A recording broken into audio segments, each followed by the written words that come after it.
Al único y sabio Dios sea la gloria y el poder por los siglos de los siglos. Este es su programa Mundo Cristiano, órgano oficial de la Iglesia de Dios de la Profecía Central, ubicada en La Espaillat número 86 en esta ciudad de La Romana. Yo soy el pastor Alvin Carrasco y como cada jueves estamos tratando temas pastorales. Sin embargo, estamos en el mes de octubre. Este mes de octubre es mi mes, porque yo también cumplo años en este mes. Pero aparte de todo esto, el mes de octubre es un mes especial porque es el mes de la Reforma Protestante. Así que todos nuestros programas, así como son transmitidos por Radio Ben 105.5 FM para La Romana y todo el este, y en la 98 a 92.9 para el sur, para toda la región de Barahona, San Juan de la Maguana, Azua, etcétera, etcétera. Así que felicidades a todos ellos y bendiciones de lo alto por estar conectados ahí.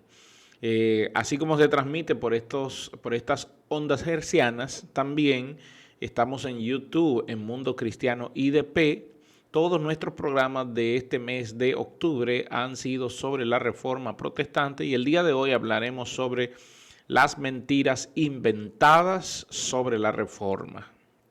Mentiras inventadas sobre la Reforma. Antes, la Iglesia de Dios de la Profecía tiene sus servicio dominical, empezando con nuestra escuela bíblica a las 8 de la mañana. Estamos estudiando el libro de Joel. Y luego a las 10 de la mañana nuestro servicio de acción de gracia a nuestro Dios. Los martes tenemos verdades bíblicas y los jueves tenemos nuestro servicio de alabanza y adoración. Así como los sábados a las 5:30 de la tarde, los jóvenes se reúnen para su servicio de devoción al Señor. Bien, vamos a lo que vinimos. La semana pasada nosotros hablamos de el porqué de la reforma, las causas de la reforma, y allí tocamos algunos puntos que hizo que Martín Lutero, que es el reformador más reconocido, se levantara en este aspecto. Pero también ya en Suiza se había levantado en la misma perspectiva, en el año 1516, Ulrico Zwinglio,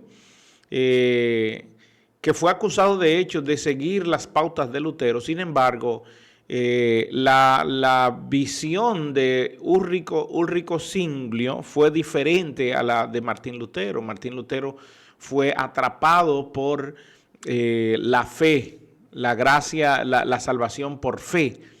Esa fe majestuosa fue lo que atrapó y convenció a Lutero. Sin embargo, él coincidía totalmente con todos los puntos de Ulrico Zwinglio, solo en un punto de 14 puntos, solo en uno ellos se diferenciaban, que luego Martín Bucero diría que nunca había visto dos mentes tan unidas como la de Ulrico Zwinglio y la de Martín Lutero. Ulrico Zwinglio se había levantado en Suiza con esta reforma, que después de su muerte, 10 años después, entonces Calvino tomaría la reforma de Zwinglio, esa iglesia reformada suiza, la levantaría.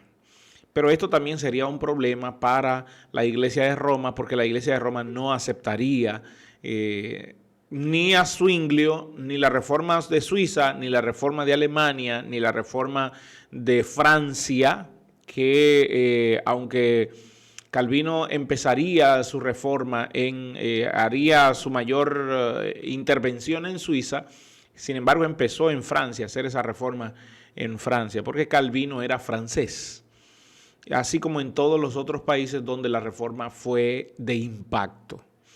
En uno de estos programas, Carlos y Arturo, los lunes, estuvieron hablando de ciudades ricas, de países ricos y países pobres, y la incidencia que tuvo la reforma en tanto la riqueza como la pobreza y el desarrollo.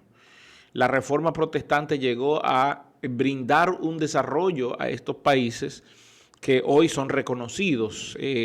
Podemos ver la pobreza o la riqueza depende de la creencia de sus líderes. Escuche esto. La pobreza o la riqueza dependerá siempre de la creencia de sus líderes o de los fundadores o de sus fundadores. Por eso vemos países como Estados Unidos, que viene de base protestante, porque fueron todos los protestantes que huyeron desde Europa hasta Estados Unidos quienes fundaron este país, así que tenían una base de desarrollo mucho más amplia que países latinoamericanos, como es el caso nuestro, por ejemplo, que viene de una iglesia clásica, una iglesia romana clásica, que lo más importante para ello era la riqueza personal y la riqueza que se enviaría a Roma. De hecho, todos los recursos de países como estos fue tomado y enviado a Roma o enviado a España, que no fue un país donde la reforma protestante llegó, aunque hubo una traducción majestuosa con la Reina Valera. Sin embargo, no hubo un desarrollo de la reforma protestante, a diferencia de Francia, a diferencia de Italia. De hecho, Italia con Savonarola tuvo un gran avivamiento de la reforma. Sin embargo, en España no fue así. Pero el día de hoy yo no voy a hablar de temas históricos ni de personajes históricos, sino de algunas mentiras que fueron inventadas, que fueron como una contrarreforma de la iglesia sobre estos puntos. Lo primero es que la reforma en Alemania con Lutero empieza por el tema que ya venía Dios tratando con Lutero, y había un punto dentro de la iglesia, o varios puntos dentro de la iglesia, que a Lutero no le caían bien. Lo primero era el control excesivo que tenía la iglesia sobre los países del mundo. La iglesia controlaba todos los aspectos de la vida, de la labor, de la producción, de las riquezas, del ejército, de los reyes de los países. La iglesia era la que controlaba todo. Entonces, para Lutero eso era un exceso de parte de la iglesia. Entonces, lo que la reforma protestante traería sería abrir los ojos para hacer entender de que la iglesia no es dueña de nada. La iglesia está como emisaria del Señor para llevar el mensaje de salvación a todo aquel que cree. Y esto fue lo que causó gran impacto en Lutero. Cuando Lutero se levanta con esta proclama, y sobre todo con la proclama que ya el Papa León X había permitido, sobre todo enviando a Johann Tetzel a Alemania con el cofre de Tetzel, predicando sobre las indulgencias. Si tú pagabas, podías adquirir un certificado donde se te garantizaba la salvación. Esto eran las indulgencias. Es pagar por un certificado que te garantice la salvación. Las indulgencias entran dentro de un punto teológico que se conoce como simonía. Simonía es pagar por los dones espirituales. Y hace alusión a aquel Simón el mago que le propuso a Pedro comprar los dones en la ciudad de Samaria, comprar lo que ellos tenían por dinero. Y Pedro le dijo, tu dinero perezca contigo. De allí viene la palabra simonía. Bien, entonces las indulgencias pasaron a ser una simonía. Yo vendo los dones espirituales, la salvación, te la vendo en un certificado firmado y sellado por el Papa o por la persona que el Papa autorizaba. Y en este caso fue Johann Tetzel, en ese 1517, cuando Lutero se subleva contra esto y dice hasta aquí esto. Y entonces publica sus tesis. De ahí en adelante, Lutero pasaría a un bando, a un extremo de la división. Lutero como sacerdote se iría a un extremo porque las acusaciones que vinieron en contra de Lutero fueron grandes, y de hecho hasta el momento de su muerte y hasta el día de hoy se sigue acusando a Lutero, levantando falso testimonio contra él, levantando mentiras sobre Lutero, mentiras sobre Zwinglio, mentiras sobre la Reforma, etcétera, etcétera. Vamos a ver algunos puntos. La iglesia, lo primero que dijo el Papa León X en el año 1518 fue que Lutero era un perro. Y entonces De hecho decía que Lutero era Satanás. Así mismo lo decía el Papa, que Lutero era la representación de Satanás, el acusador, y el Papa era San Pedro. Mire allí cómo se pusieron uno de un lado, o el Papa puso esto. El Papa era San Pedro, el representante de la iglesia, el representante de Pedro, porque así lo tienen en su doctrina, y Lutero entonces fue el acusador, el Satanás. En la dieta de Worms, o la dieta de Worms, de 1521, todo lo gestionó el emperador Carlos V y aseguró, bajo salvoconducto, que Lutero vaya allí. En la dieta de Worms, lo que se quería era que Lutero defendiera las 95 tesis. Y de hecho, Lutero no clavó esas 95 tesis para él lucírselas, sino que lo que él estaba proponiendo eran puntos para que la iglesia tome en consideración y puedan irse a una discusión sana y que queden de acuerdo en unos puntos. Sin embargo, el Papa León ya había emitido una bula papal, que era la bula Exsurge Domine, que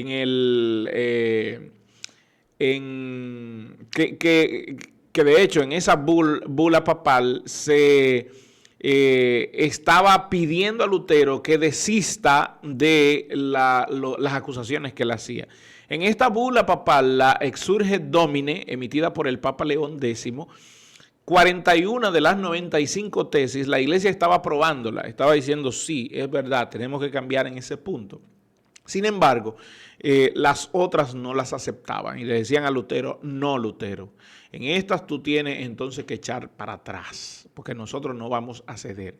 Estoy hablando de 54 de estas 95 tesis, la iglesia les estaba rechazando, casi el 60% de ellas.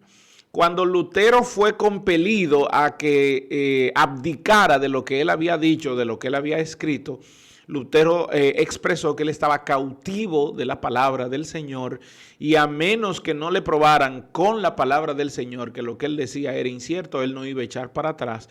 Entonces el Papa León X, al enterarse de esto, emitió una segunda bula papal, la Decen Romanum Pontificem Excommunion.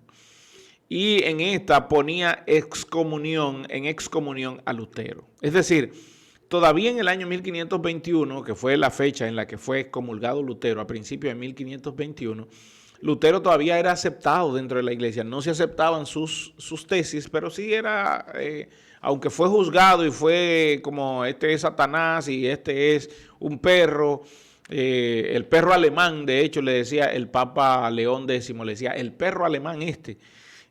Allí, después de la dieta de Worms, entonces se excomulga a Lutero y se declara hereje porque el emperador Carlos V le había asegurado un salvoconducto a Lutero, entonces permite que en medio del traslado de Lutero se fugue. Y al fugarse, entonces Lutero es resguardado a salvo. Y de ahí en adelante, en el castillo de Wartburg. Y de ahí en adelante, entonces, el trabajo de Lutero lo llevarían a cabo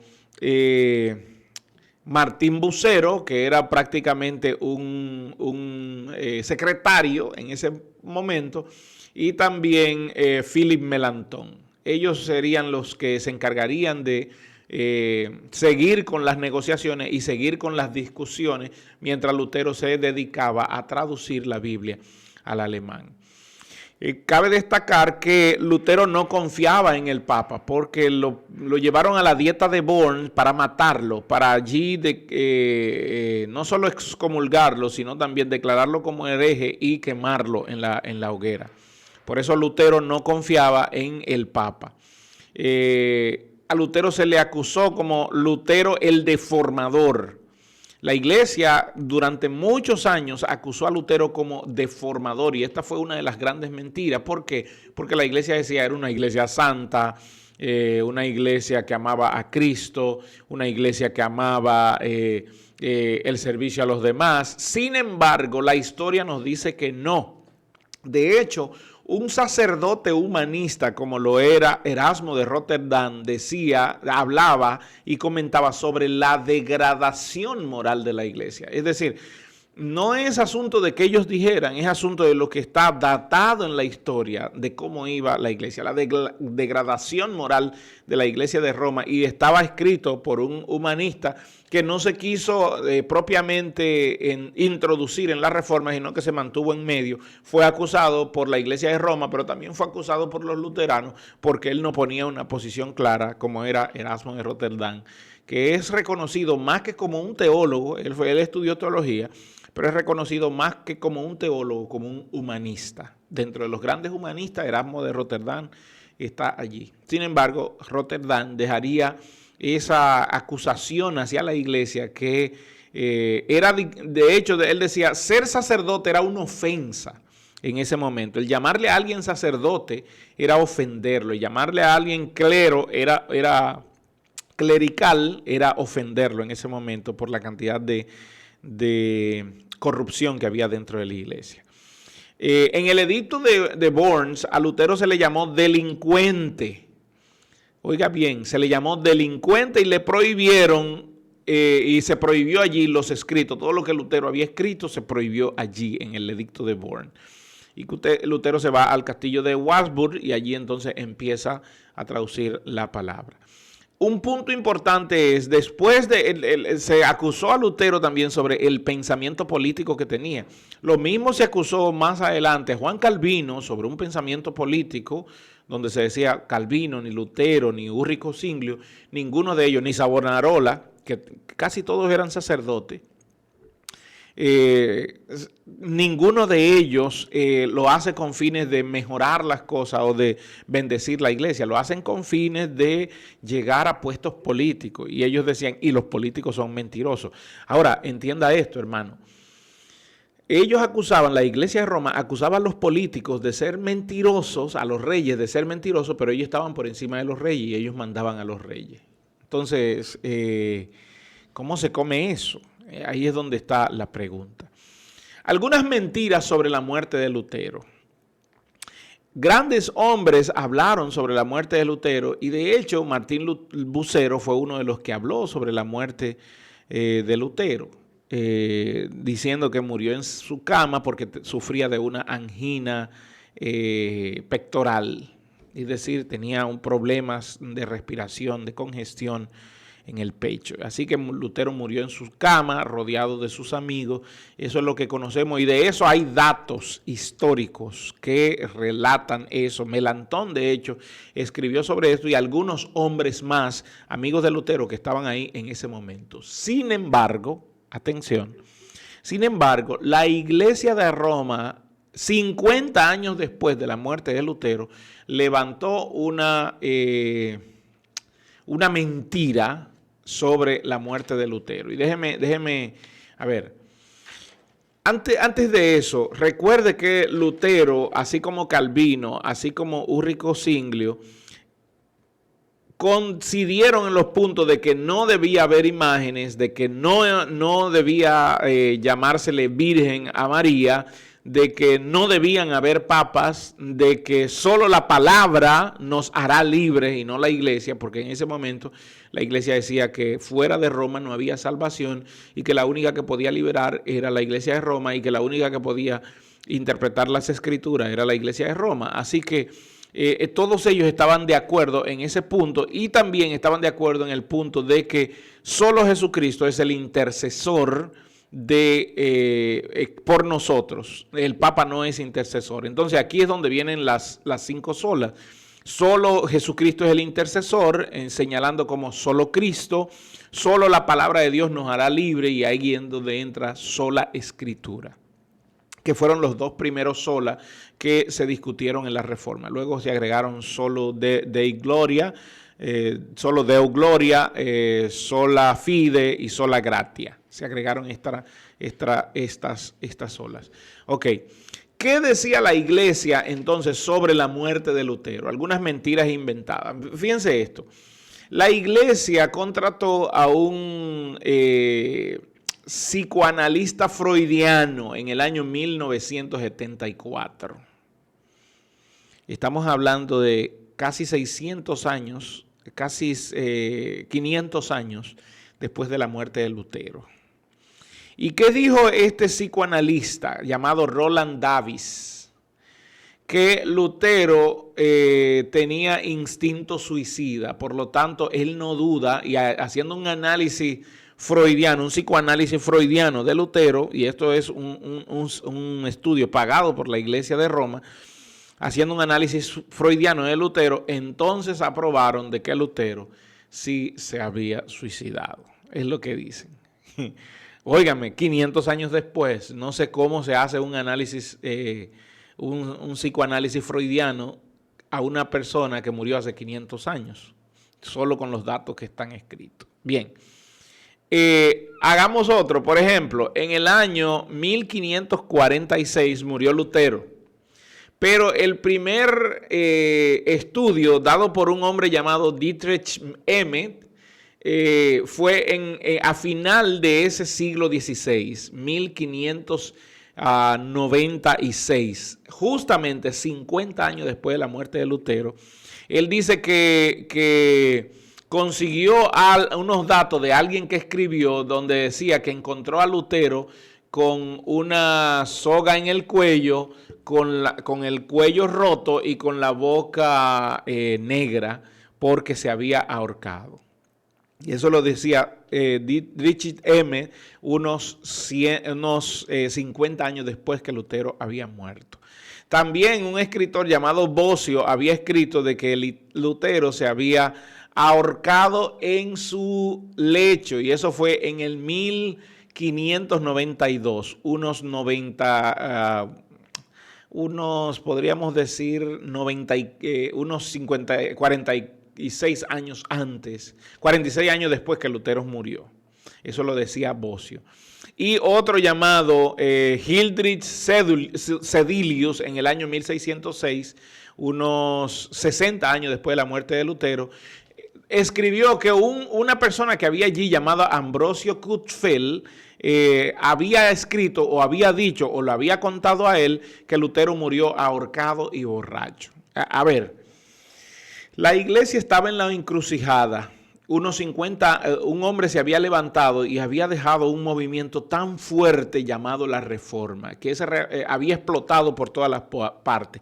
Explotó en Inglaterra, explotó en Suiza, explotó en Suecia, explotó en Alemania, explota en Francia, explota en Italia, y eso se expande hacia el oriente y después se expandería hacia el occidente. Había que crear una mentira inventada sobre la muerte de Lutero para detractar y hacer ver como que el gran reformador de la iglesia fue un hombre inestable, fue un borracho y fue un necio. Que fue un hombre bruto, inestable, borracho y necio. Y la iglesia, en cierta medida, dentro de los ámbitos romanos, ellos todavía así lo creen. Pero no tienen base suficiente, solamente alguien pagado, porque Dietrich Emmet era católico, Roland Davis era apostólico romano, Hildrich Sedilius era apostólico romano y Bosio también era apostólico romano. Es decir, estaban buscando historiadores o estaban buscando comentaristas que puedan señalar y que puedan dejar basado en la historia, pero unos 50 años después que Lutero muere, que Lutero se había quitado la vida. Y esto era para detractar al gran reformador de la iglesia. ¿Cuántas mentiras se han inventado en este aspecto? Que no tienen base, porque las bases que tienen las tienen entre ellos mismos. Sin embargo, nosotros tenemos las bases de gente que estuvo ahí en el momento de la muerte. Yo termino aquí. Gracias y nos vemos el día de mañana a la misma hora en este su espacio, Mundo Cristiano.